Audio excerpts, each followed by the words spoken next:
बुखार, सर्दी, खांसी होने पर कहीं आप भी तो नहीं करती हैं ये 5 गलतियाँ। नमस्कार दोस्तों, आपका स्वागत है हमारे channel technical beauty health channel में। दोस्तों, आपने अभी तक मेरे चैनल को सब्सक्राइब नहीं किया है तो सब्सक्राइब कर लीजिए और घंटी वाले बेल आइकन को भी दबाएं, जिससे मेरी आने वाली वीडियो आप तक जल्द से जल्द पहुंच सके।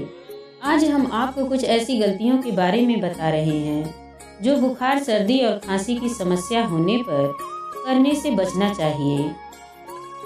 जब आप बीमार होते हैं तब जल्द से जल्द ठीक होना चाहते हैं, लेकिन कुछ गलतियां वास्तव में आपकी कंडीशन को खराब कर सकती हैं। सर्दी, खांसी और बुखार आसानी से पकड़ में आ जाते हैं, लेकिन ये बहुत ही निराशाजनक और बीमार करने वाले होते हैं। यह डाइट कम और निश्चित रूप से आपके सिस्टम को परेशान करता है।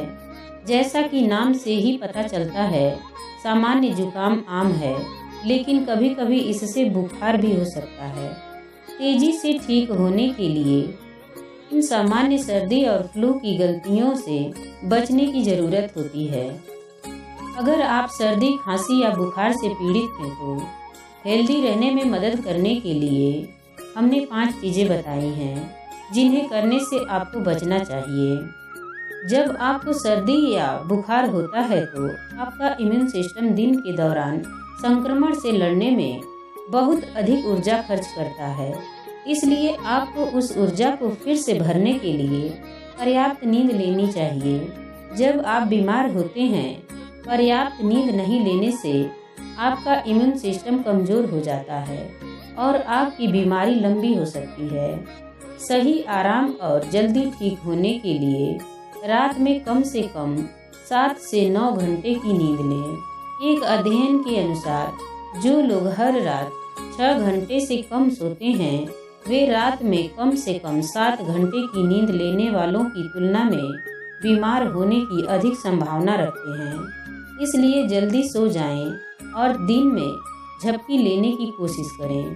ठंड से पीड़ित होने पर अधिक मात्रा में लिक्विड लेने से आपको बेहतर और जल्दी ठीक होने में मदद मिलेगी। गले में खराश होने पर तरल पदार्थों को निगलना मुश्किल होता है, लेकिन अगर आप खुद को हाइड्रेट रखते हैं तो यह आपके बलगम को पतला करने और जमाव को तोड़ने में मदद करेगा और इसलिए आपको तेजी से ठीक होने में मदद करेगा। यह आपके सिर दर्द को भी ठीक कर सकता है। सुनिश्चित करें कि आप अपने खुद को हाइड्रेट रखने के लिए पर्याप्त पानी पीते हैं। अतिरिक्त राहत के लिए गर्म चीज़ें जैसे चाय, गर्म दूध, शोरबा आदि लेना पसंद करें। आपके शरीर द्वारा उत्पादित तनाव हार्मोन के हाई लेवल से आपका इम्यून सिस्टम कमज़ोर हो सकता है, जो इम्यून सिस्टम को ठीक से काम करने की क्षमता में देरी का कारण बनता है। अंततः आपकी बीमारी को लंबा कर देता है। जब आप तनावग्रस्त होते हैं तब आपको सर्दी या फ्लू होने की संभावना बढ़ जाती है। तनाव हार्मोन भी सूजन को बढ़ाता है, जो नाक में भराव बढ़ जाता है।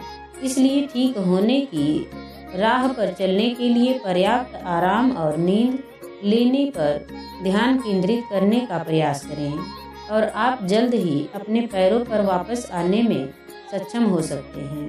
बुखार होने पर लोगों के साथ मेल जोल कम करना एक अच्छा विचार नहीं है, क्योंकि आप किसी के भी संपर्क में आने से संक्रमण फैलने का जोखिम उठाते हैं। ऐसा इसलिए है क्योंकि बुखार अंतर्निहित बैक्टीरिया या वायरल संक्रमण के कारण हो सकता है और वे संक्रमण आपके परिवार और दोस्तों में फैल सकते हैं और फ्लू की तरह दिख सकते हैं। यदि आपको बुखार है तो बाहर जाने और दूसरों के साथ मेल जोल करने के बजाय घर पर रहने और पर्याप्त आराम करने की सलाह दी जाती है।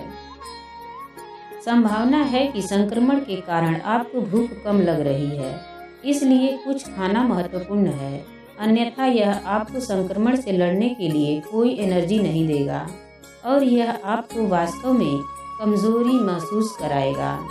पोषक तत्व और कैलोरी फ्लू, वायरस और सर्दी और जुकाम से लड़ने वाले इम्यून सेल्स को ईंधन प्रदान करते हैं और इसका नतीजा यह होगा कि आप तेजी से ठीक हो सकते हैं।